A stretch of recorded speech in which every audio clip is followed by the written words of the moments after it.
Hello friends, this is Omkar Mahulkar. Welcome to the catalyst. Last लेक्चरमध्ये आपण mono hybrid क्रॉसबद्दल शिकलो. या लेक्चरमध्ये आपण डाय हायब्रिड क्रॉस शिकणार आहोत. मोनो आणि डाय यामध्ये डिफरन्स काय आहे? मोनो म्हणजे सिंगल कॅरेक्टर, डाय म्हणजे दोन कॅरेक्टरवरचे स्टडी केलेला आहे. आपण मोनो हायब्रिड परफेक्ट शिकलो. फिनोटायपिक रेशो, जिनोटायपिक रेशो वगैरे सगळं आपण बघितलंय. या लेक्चरमध्ये आज आपण डाय हायब्रिड क्रॉस बघणार आहोत. तर चालू करूया. बघा, डाय हायब्रिड क्रॉस. डाय म्हणजे काय?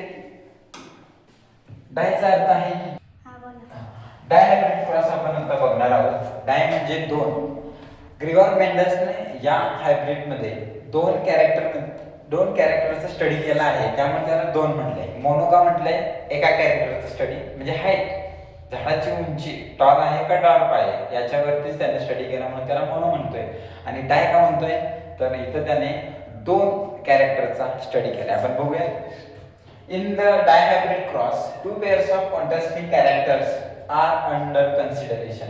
किती पेअरचा स्टडी केला त्याने? दोन. In this cross, two pairs of contrasting characteristics were consider, that is colour of a seed, पहिलं कॅरेक्टर, आणि दुसरं आहे शेप ऑफ अ सीड. त्याच्यासाठी लेटर्स वापरलेत बघा. Colour of a seed, Y म्हणजे हा येलो कलर साठी कॅपिटल वाय ही पेअर वापरले, आणि स्मॉल वाय ही ग्रीन कलर साठी वापरले. नेक्स्ट कॅरेक्टर आहे shape of a seed. Shape म्हणजे आकार, जो बिया आहे त्याचा जो आकार आहे त्यासाठी त्यांनी लेटर वापरलेत बघा. आर. राऊंड साठी कॅपिटल आर, आणि स्मॉल आर रिंकल साठी वापरलेला आहे. दोन कॅरेक्टर कोणते झाले? पहिलं कॅरेक्टर झालं colour of a seed, colour रंग, आणि दुसरं कॅरेक्टर आहे शेप ऑफ अ सीड. असे दोन कॅरेक्टर डाय हायब्रिड मध्ये दोन कॅरेक्टरचा स्टडी केलाय म्हणून डाय हायब्रिड. आणि मोनो हायब्रिड मध्ये एकाच कॅरेक्टरचा स्टडी केला, that is height of a plant. तिथं आपण कॅपिटल टी आणि स्मॉल टी असे लेटर्स वापरले होते. ठीक आहे. डाय हायब्रिड समजतो सगळ्यांना. डाय मध्ये दोन कॅरेक्टरचा स्टडी, मोनो मध्ये एका कॅरेक्टरचा स्टडी. ठीक आहे. नेक्स्ट बघूया. आता ज्याप्रमाणे आपण मोनो हायब्रिड मध्ये डायग्रामॅटिकल रिप्रेझेंटेशन बघितलं, तसंच डाय हायब्रिडचं पण थोडंसं पाहूया. नेक्स्ट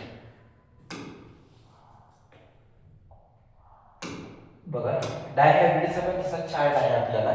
मोनो हायब्रिडचा सेम असाच चार्ट आपण बघितला होता, तसा सेम चार्ट डाय हायब्रिडचा पण आपल्याला बघायचा आहे. ठीक आहे. बघा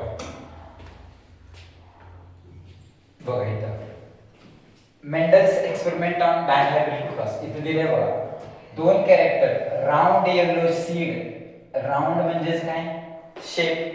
येलो कलर, दोन कॅरेक्टरचा स्टडी. इथं रिंकल ग्रीन, स्मॉल आर रिंकल, आणि स्मॉल वाय ग्रीन कलर साठी, म्हणजे एक शेप आणि एक कलर, असे दोन कॅरेक्टर आहेत म्हणून याला डाय हायब्रिड आपण म्हणतोय. हे आधी आपल्याला क्लिअर असू द्या. ठीक आहे. मग बघा आता इथे फिनोटाइप काय आहे? Round yellow seeds. राऊंड म्हणजे गोल आणि पिवळ्या कलरच्या सीड्स. आणि दुसरं जे घेतलंय प्लांट ते कसं आहे? रिंकल ग्रीन, सुरकुता म्हणजे सुकल्यानंतर जसं वाटणा दिसतो तसा सेम. मग ह्या दोन कॅरेक्टरचा स्टडी करणार आहे. एक झाड कसं आहे? राऊंड येलो सीड आहे, आणि दुसरं रिंकल ग्रीन आहे. बघा जिनोटाइप त्यांचं लिहिलंय बघा. जिनोटाइप म्हणजे काय? लेटर्स वापरले. Capital R, small Y, small R, small Y. असं बोललं की थोडं लक्ष राहते आपल्याला. ओके. नंतर बघा जिनोटाइप्स, गॅमेट्स पडले, जिनोटाइप झाले, गॅमेट पडले. याच्यातून एक आर आला, याच्यातून एक वाय, आर वाय. इथून पण सेम तसंच. मोनो हायब्रिड मध्ये पण आपण सेम हेच बघितलं होतं. नंतर नेक्स्ट त्यांची F1 जनरेशन. ठीक आहे. मी तुम्हाला सांगितलं होतं ही पिढी आजी आजोबांची असेल, ही त्यांची मुलं, आणि ही नंतरची पिढी त्यांची नातवंडांची पिढी, असं हे आहे. मेंडलनं असं स्टडी केलाय की आजी आजोबा, त्यांचे गुणधर्म, आई वडील, त्यांचे गुणधर्म त्यांच्या नातवंडांमध्ये कसे ट्रान्सफर होतात याचा स्टडी त्यानं पी प्लांट वरती करून बघितलेला आहे. ठीक आहे.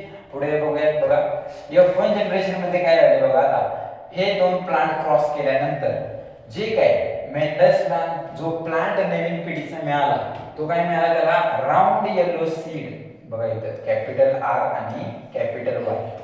कॅपिटल कॅपिटल हा कॅपिटल आर कशासाठी आहे राऊंड आणि कॅपिटल येलो कशासाठी आहे तर बघा मेंडल्सला काय मिळालंय capital R small R capital Y small Y. म्हणजेच आपण त्याने याला नाव दिले किंवा त्यांना आढळून आले की राऊंड येलो कलरचाच पुढची पिढी तयार झालेली दिसते. म्हणजे हे डॉमिनंट कॅरेक्टर आहे. ठीक आहे. बघा नेक्स्ट पुढं जसं आपण जिनोटाइप मोनोहायब्रिड मध्ये आपण काय केलं होतं नेक्स्ट जनरेशन परत घेतली होती की मी काय सांगितलं ही आजी आजोबांची की त्यांच्या मुलांची सपोज असेल त्या परत त्यांची पिढी कशी जन्माला येते हे आपल्याला शिकण्यासाठी आपण पुन्हा त्यांचं क्रॉसिंग केलं आहे. बघा सेम परत तसंच त्यांचं जिनोटाइप दिलंय हेच घेतलंय. आता बघा इथं पुन्हा हे इथं घेतलंय बरोबर. आता इथं बघा महत्वाचं आहे इथं तुम्हाला गॅमेट्स पाडत असताना इथं काय काय पॉसिबिलिटी आहेत बघा. इथं गॅमेट्स कसे पडले बघा. एकतर काय capital R capital Y capital R small Y बघा small R capital Y small R small Y बघा. एकदा कॅपिटल कॅपिटल एकदा आर बरोबर स्मॉल आर वाय हे परत सेम इथंच आहे. हे गॅमेट तुम्हाला लक्षात आले. पुन्हा एकदा सांगतो बघा capital R capital R small Y पुन्हा स्मॉल आर बरोबर एकदा कॅपिटल वाय स्मॉल आर बरोबर एकदा स्मॉल वाय अशी गॅमेट्स पडले. हे पडले हेच गॅमेट्स वापरून त्यांनी आता त्याला आपण मी तुम्हाला सांगितलं होतं एक नाव आहे चेकर बोर्ड किंवा पन्नेट स्क्वेअर म्हणतात. ते पण नाव लक्षात असू दे. मग आता ही F2 जनरेशन त्यांची याची आता पुढची पिढी कशी जन्माला येईल व याच्यापासून तयार होणारे प्लांट्स कसे असतील त्यांच्यामध्ये कोणकोणते कॅरेक्टर येतील याचा स्टडी केलाय बघा.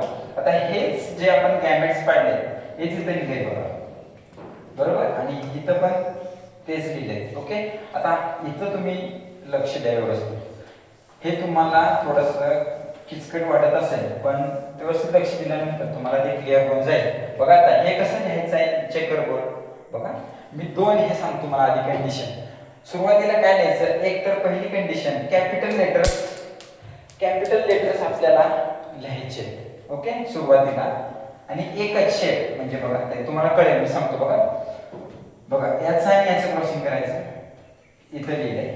परत याचं आणि याचं ते इथं बघा. आता बघूयात आपण बघा याचं आणि याचं लिहिलं काय होईल कॅपिटल आर कॅपिटल वाय म्हणजे काय बघा आधी एकच लेटर लिहिले कोणतं कॅपिटल आर कशाला वापरलं आपण राऊंड आणि कॅपिटल वाय कशाला वापरले शेप साठी. म्हणजे हे आधी शेप आणि हा कलर बरोबर आहे.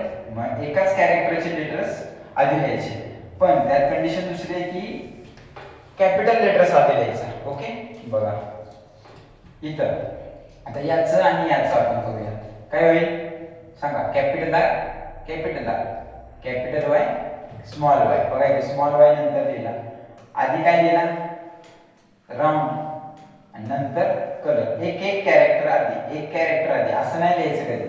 कसं बघा इथं आर लिहिलाय आणि कॅपिटल वाय असं नाही कारण आर कशासाठी वापरतोय राऊंड शेप साठी आहे आणि वाय कशाचा आहे कलरचा आहे. एक कॅरेक्टर जवळ लिहायचे सेम कॅरेक्टर जवळ लिहायचे. ठीक आहे. इथं पण बघा याचं आणि याचं करूया याचं आणि याचं बघा काय होईल कॅपिटल आर स्मॉल आर. बघा तुम्ही इथं म्हणाल कॅपिटल वाय का नाही लिहिला कारण की कॅपिटल वाय काय दाखवते आपल्याला काय दाखवते कलर दाखवते. आपण आधी शेप लिहितोय बरोबर. स्मॉल आर काय आहे व्रिंकल साठी वापरलाय म्हणून इथं आधी स्मॉल आर लिहिलाय बघा capital R small R capital Y. ठीक आहे. नेक्स्ट इथं बघा इथं काय होईल सांगा बघा आधी शेप लिहूया कॅपिटल लेटर बघा कॅपिटल आर आधी लिहिला कॅपिटल परत शेपचं लेटर कोणतं आहे स्मॉल आर म्हणून स्मॉल आर लिहिला. परत आता कलर मधलं कॅपिटल वाय परत small capital R small R capital Y small Y. ठीक आहे. फर्स्ट लाईन झाली आपली. हे तुम्ही प्रॅक्टिस केलं तुम्ही एक 2-3 वेळा प्रॅक्टिस केलं की तुम्ही न फक्त लिहू शकता हा चार्ट, 1-2 वेळा तुम्हाला प्रॅक्टिस फक्त झालं पाहिजे. ठीक आहे. व्हिडिओ जरी 2-3 वेळा तुम्ही बघितले तरी पण तुम्ही लिहू शकणार नाही. ठीक आहे. आता हा बघूया आपण सेकंड नंबरचं. बघा इथं काय होईल आता सांगा. काय होईल? Capital R capital Y small Y. इथं काय होईल? याचा आणि याचा बघा. कॅपिटल आर स्मॉल वाय दोन्ही पण स्मॉल वाय आहे. इथं बघा याचा आणि याचं बघा काय होईल? Capital R small R capital Y small Y. याचं आणि याचं बघा आता काय होईल? बघा कॅपिटल आर आणि कॅपिटल आर स्मॉल आर दोन्हीकडे पण स्मॉल वाय आहे. ठीक आहे. इथं बघा याचं काय होईल? बघा इथं आता शेप घ्यायचा आहे. इथं आर हा आधी नाही लिहू शकत आपण, कॅपिटल आधी लिहायचं. मी सांगितलं कॅपिटल आर परत स्मॉल आर, दोन्ही पण वाय कॅपिटल आहे म्हणून कॅपिटल वाय. ठीक आहे. नेक्स्ट बघा आता याचं आणि याचं बघूया काय होईल. बघा capital R capital Y small Y. आता याचं बघूया काय होईल. आता इथं आर कॅपिटल नाही आहे बरोबर, दोन्ही लेटर काय आहेत? स्मॉल आर आहेत. म्हणजे दोन्ही आधी लिहिले. हे दोन्ही कॅपिटल आहेत ते आपण लिहू शकतो आधी, पण दोन्ही एकत्र लिहिले पाहिजे. असं नाही याला लिहू शकणार आपण की कॅपिटल वाय एकदा आणि आर एकदा, असं नाही. कॅपिटल वाय काय दाखवतोय? कलर दाखवतोय आणि आर काय दाखवतोय? शेप. एकत्र फक्त पाहिजे आपण एकाच कॅरेक्टरची दोन्ही लेटर एकत्र द्यायचे म्हणून इथं आपण small R capital Y. Next बघा याचं काय आहे? तर याचं आणि याचं काय आहे? स्मॉल आर कॅपिटल वाय आहे का? ठीक आहे. नेक्स्ट बघा याचं काय आहे? बघा इथं कॅपिटल आर आला, इथं आलाय मग कॅपिटल आर आधी लिहिला, स्मॉल आर नंतर capital Y small Y. Next इथं पण कॅपिटल आर स्मॉल वाय. इथं काय झालं बघा, दोन्ही capital R capital Y small Y. Next बघा आता हे इथं काय झालं बघा, ही म्हणजे आर इथं दोन्ही पण लेटर्स आपले स्मॉल आहेत आणि इथं पण काय आहे? शेवटच्या ब्लॉक मध्ये दोन्ही पण स्मॉल आहेत. मग इथं चारही लेटर कसे येते? तर स्मॉल येते. स्मॉल आर स्मॉल वाय असं बोललं आपण कॅपिटल आणि स्मॉल, तर ते थोडंसं इंटरेस्टिंग वाटतं. ओके. समजलाय चार्ट? तुम्ही व्हिडिओ पुन्हा रिपीट करून बघू शकता. ओके. मी पुन्हा एकदा फक्त सांगतो की कसा चार्ट तयार झाला आहे बरोबर. एक्झामला तुम्हाला चार्ट विचारतील असं नाही, पण जर विचारला एक्सप्लेन करा हायब्रिड क्रॉस, याच्यावरती तुम्हाला प्रश्न विचारला जातो. एक्सप्लेन मोनो हायब्रिड आणि डायहायब्रिड डेफिनेशन विचारतील. दुसरा प्रश्न विचारला जातो की त्यांचे रेशो विचारतात तुम्हाला डायरेक्ट. आणि तिसरा प्रश्न जर विचारला तुम्हाला डीप मध्ये तर मग फुल एक्सप्लेन करावं लागेल. त्यासाठी आपल्याला हा चार्ट कसा आलाय? सोपा आहे एकदम. तुम्ही 1-2 वेळा रिपीट केलं तर होईल. बघा कसं तयार झालंय.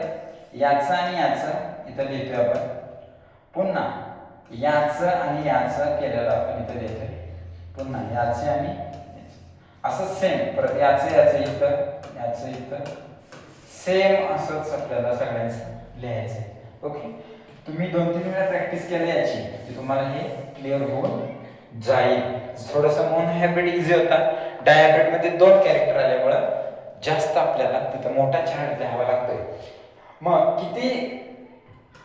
किती प्रकारच्या प्लांट्स तयार झालेत मोजूया. 1 2 3 4 बघा इथून असतील नाही. 1 2 3 4 आणि 1 2 3 4 4 आणि 4 म्हणजे 4 चौक 16 प्रकारचे प्लांट्स आपल्याला तयार झालेले दिसतील. मेंडलने हा स्टडी केला की बाबा एका पिढीकडून दुसऱ्या पिढीकडे, दुसऱ्या पिढीकडून तिसऱ्या पिढीकडे कोणकोणते कॅरेक्टर्स कसे ट्रान्सफर होतात याचा त्याने स्टडी केलेला आहे. मग याच्यावरूनच आपल्याला बघा रेशिओ काढले आपण. मोनो हायब्रिडचे जसे 2 रेशिओ काढले. पहिला काढला 3:1 फिनोटायपिक रेशिओ आणि दुसरा काढला 1:2:1 हा जिनोटायपिक काढला होता. ठीक आहे. तसंच यांचे पण रेशिओज आपल्याला 2 रेशिओ बघायला मिळतात. बघा पहिला त्याचा रेशिओ हे मी इथे लिहितो बघा. पहिला आहे 9:3:2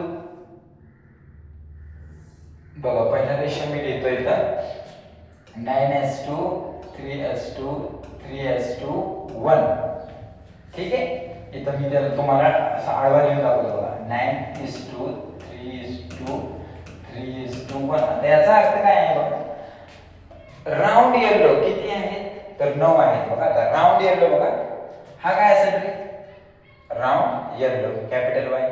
अजून कुठे असेल बघा, 1, हा 2, हा पण असेल 3, हा 4, हा 5, हा असेल का नाही, हा असेल का 7, हा असेल का नाही, कारण की इथं स्मॉल वाय आहे, ग्रीन कलर आहे. हा असेल का 8, हा 9. म्हणजे 9 कसे मिळाले, राऊंड येलो कलरचे त्यांचे सीड्स आहेत बरोबर. व्रिंकल ग्रीन, 3 व्रिंकल ग्रीन आहे त्याच्यामध्ये बरोबर. राऊंड ग्रीन 3 आहेत आणि व्रिंकल ग्रीन बघा एकच आहे इथला. व्रिंकल ग्रीन का म्हणते, कारण की स्मॉल आर काय दाखवत आहेत, व्रिंकल शेप दाखवत आहेत, आणि स्मॉल वाय काय दाखवत आहेत, ग्रीन कलर दाखवत आहेत. म्हणून याला काय नाव दिलं बघा, व्रिंकल ग्रीन. असा एकमेवच कार्यकर्ता आहे बरोबर. ठीक आहे, नेक्स्ट बघा, हा झाला फिनोटायपिक रेशो. तिथं दिले बघा, काय दिले, हा कसला रेशो आहे, फिनोटायपिक. आणि दुसरा एक रेशो असतो जेनोटायपिक. आता इथं थोडंसं बघा आपल्याला अवघड जाणार आहे. हा रेशो खूप मोठा आहे, किती आहे बघा, 1 2 3 4 5 6 7 8 9. एवढं लक्षात ठेवणं आपल्याला सोपं नाही. हे तुम्ही नाही लिहिलं किंवा हे नाही लक्षात ठेवलं तरी चालतंय, याच्यावरून तुम्ही लिहू शकता. फक्त रेशो डायरेक्ट लक्षात ठेवा. मी तुम्हाला रेशो सांगतो याचा. इथं आडवा लिहितो मी आधी बघा, मी लिहितोय बघा, असं लक्ष द्या. ओके बघा, याचा रेशो आहे 1:2, 2:2, 1:2, 2:2, 4:2, 2:2, 1:2, 2:1. दम लागतोय ना बोलताना. ठीक आहे, पण यासाठी आम्ही शॉर्टकट तयार केलाय बरोबर, की 12 12 42 12 1 आहे का बघा. फक्त आपल्याला मध्ये हे 2 टिंब टाकायचे. ठीक आहे, याच्यावरून तुम्ही लक्षात ठेवू शकता. जर तुम्ही असं 1:2, 2:2 असं लक्षात जर ठेवलं तर खूप आपल्याला विसरून जाईल. पण ही नंबर बघा, एखाद्याचा नंबर आपल्याला आवडत्या व्यक्तीचा नंबर पाठ राहतो बरोबर ना, तसं हा नंबर पाठ करून ठेवा. काय आहे नंबर, 12 12 42 12 1. हेच मी इथे लिहितो बघा, 12 12 42 12 1. म्हणजेच काय बघा, की कॅपिटल आर कॅपिटल वाय अशी किती प्लांट आहेत, म्हणजे जर राऊंड येलो प्लांट किती आहे तर हा एकमेव आहे, म्हणून तिथे 1 आलं. समजा आपण इथे लिहूया, एक कॅपिटल आर स्मॉल आर. हे काय आहे, capital R small R capital Y small Y. अशी किती आहेत बघा, कुठं कुठं दिसते, तिथं आपण 4 काढले बघा. 4 आहेत का याच्यामध्ये, बघूयात आपण. बघा इथे 1 आहे, दुसरा बघा आहे इथं, तिसरा इथं आहे बघा, आणि चौथा इथं आहे. ठीक आहे, म्हणून ते 4 आले. रेशो कशावरून आले समजतंय ना. ठीक आहे, 2 रेशो लक्षात ठेवा. पहिला रेशो आहे आपला, पहिला रेशो काय आहे, 9:2 3:2 3:2 1. आणि दुसरा मी तुम्हाला सांगितलंय, आपण एक नंबर तयार केलाय कोणता, 12 12 42 12 1. 1:2 2:2 1:2 2:2 4:2 2:2 1:2 2:2 1. ठीक आहे, थँक्यू.